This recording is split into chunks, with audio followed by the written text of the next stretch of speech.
Golf, I think. Yeah. It's very upside down. A little series here called What Happens When You Don't Pay Attention. Alright, so you can see here, you can pretty much see what's happened here. Car coming from there. Here in Britain you drive on the left, so you come shooting down and checking mobile phone, checking perhaps the dashboard facing the mirror. You can see that smashed into that and flipped upside down. And here's the tow vehicle. They've got away now. But let's see what the person's been listening to. What have they been listening to? They've been listening to the sounds of the 70s. Oh well. Check it out, it's the actual Australian cricket team here in Manchester. And it must be true because I've asked the media. The media never tells lies.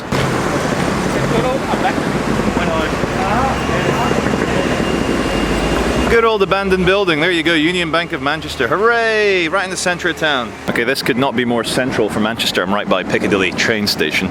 And again, another 19th century abandoned building.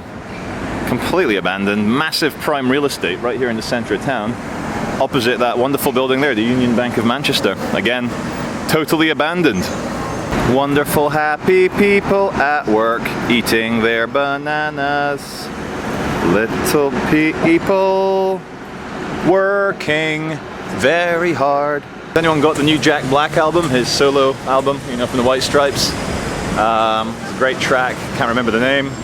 The line goes, I want love to change my friends to enemies, change my friends to enemies. Dun, dun, dun, dun, dun, dun, dun. I want love to change my friends to enemies. What the hell's he on about? The word anarchy and the greater paradigm problem it creates. I guess having a word called anarchy, anarchy, abnormal, anormal, anarchy, no leaders, no bosses, implies that there's a way of thinking where rules and bosses and kings and queens are acceptable. So, you know, within the kind of Hegelian dialectic, you've got your statists or your believers in hierarchy, and then on the other side, you've got anarchists. And this is very clever of the greater overall meta-narrative of society, that you have a term anarchy, which obviously has been corrupted by right-wing idiots, and left-wing. Anyone who wants state, you know, says anarchists are fucking Somalian pirates. But I don't know, like, having the word anarchy implies that there's an alternative, and in my opinion there is no alternative. There's control and dominance and destruction, or there's freedom. Simple as that. Okay, now we've got 2 police officers under surveillance here. It's very important that we keep an eye on them. This is Indigene Agent Charlie Uniform November Tango, following 2 uniformed officers of Her Majesty's police force. They won't notice me.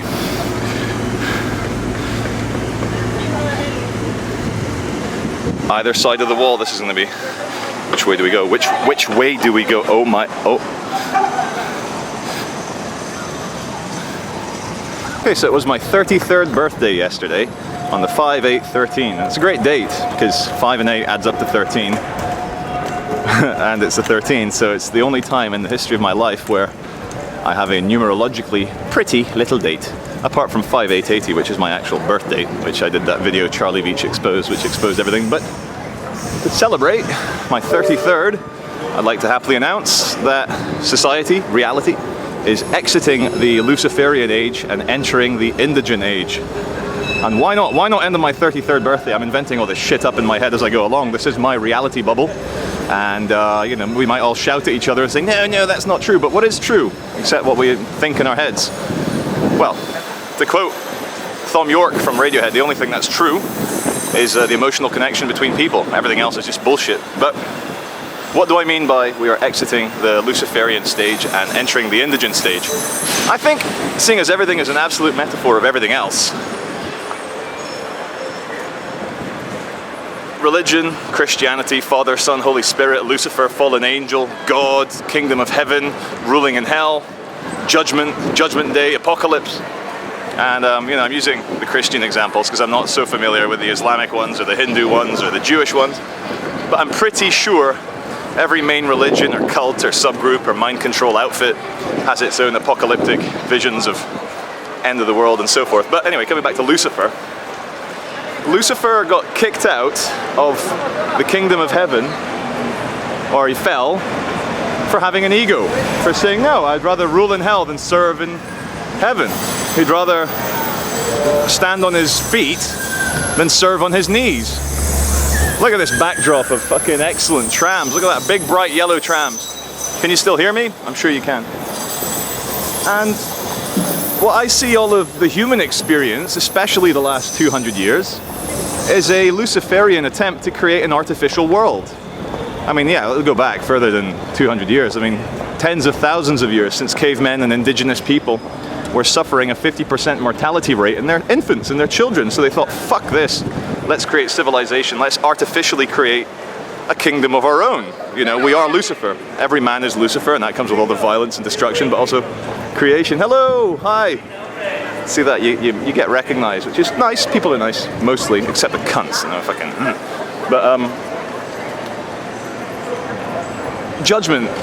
Like, let's see here. Okay, right. So we're entering the Indigene phase, which is the return to indigenous living, and I think Indigene is going to have to be a kind of organization that destroys power wherever it finds it.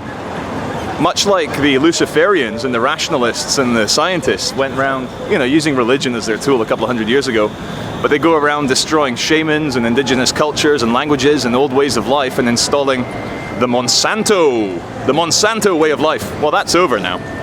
Didn't work. Unforeseen consequences in the Adam Curtis sense. Completely unforeseen consequences. Islam kicking up. Islamism. Terrorism. Look at all these people. If I say things like bombs or guns or pressure cookers, all these people are going to report me to MI5. Look at that. They're all, you know, everyone's hysterical. Everyone's out to fucking stick the knife in and, oh, hello, look at that. Where was I? I probably didn't pick the best place to have a rant on a platform, on a tram platform. But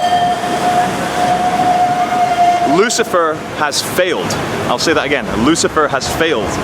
As the child of the universal totality, which some people call God, or, you know, use a Christian metaphor here, yeah, God, you know, monotheistic, omnipresent, omnipowerful, omnipotent. His son, his darling son Lucifer, had to go. And the Luciferians, which one of their heads was George, what was his father called? H.W. Bush in September 1991. Bloody hell, these noisy. Let me just get away from that sweeper truck. You know, the Luciferians, the Freemasons, the esoteric schools, the Illuminati, the believers in, you know, the Morning Star, the, what else do they call them? You know, the Venus and all that stuff. Maybe even to a certain extent the Venus Project. But the Luciferians and the President, George H.W. Bush, old bloodlines, old scumbags, old oil companies, Standard Oil, Nazis. He said in September 1991, blah, blah, blah, you know, we have now a great chance to create a new world order. And when we're successful, and then he looks at the camera with that little sly smile and he goes, and we will be.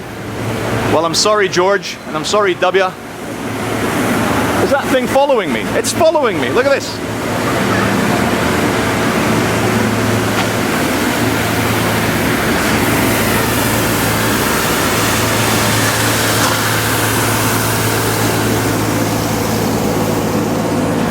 See that, ladies and gentlemen, the system works.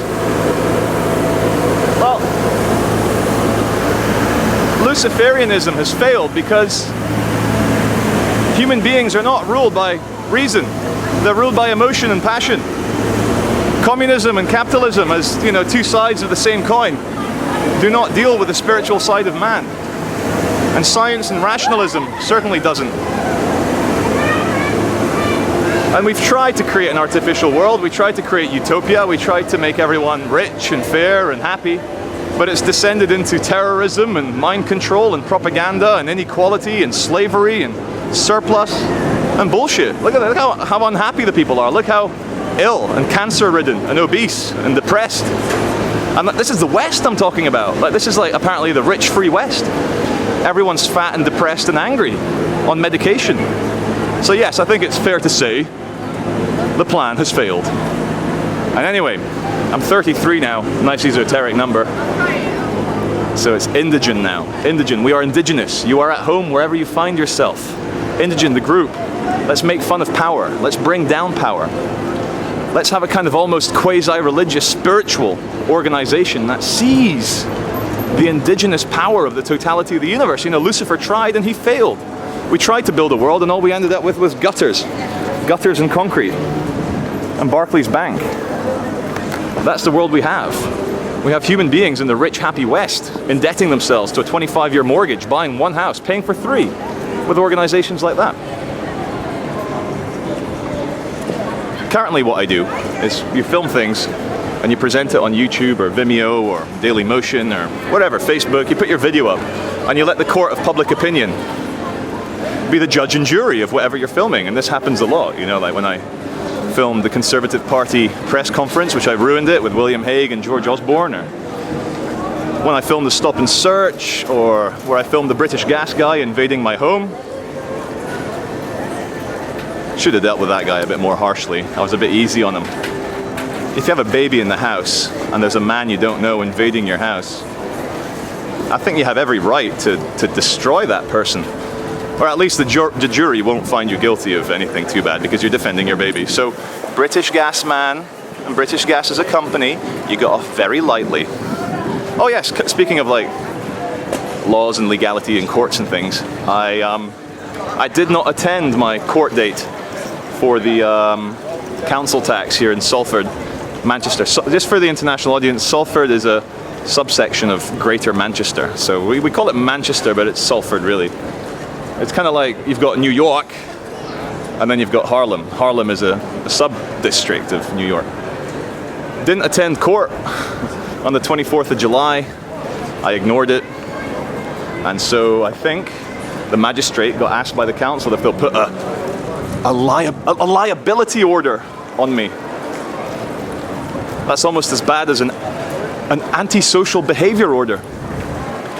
Anyway, I have a mole within Salford City Council. I have moles everywhere. And I get given some very strange information. And here's the drum roll, ladies and gentlemen. This shows the system is collapsing. The Luciferian age cannot contain itself. It cannot keep itself going. Drum roll. There have been 0 convictions of residents of Salford City Council in the last 3 years for non-payments of council tax. Let's say that again. There have been 0 convictions for non-payments of council tax because they don't have the resources to go after people. All they can do now with the kind of skeleton crew, the skeleton staff they have is hope that the people who are paying council tax carry on paying council tax. They don't have the resources. Government is too weak now. It's a debt-ridden, corporate, corrupt, fascist monstrosity. And it doesn't have the time or the effort or the inclination now, it seems, because something's changing in the air to go after people who don't pay their tax. Anyway, right, I should maybe chop this section into 2 parts. It's coming up to 10 minutes now.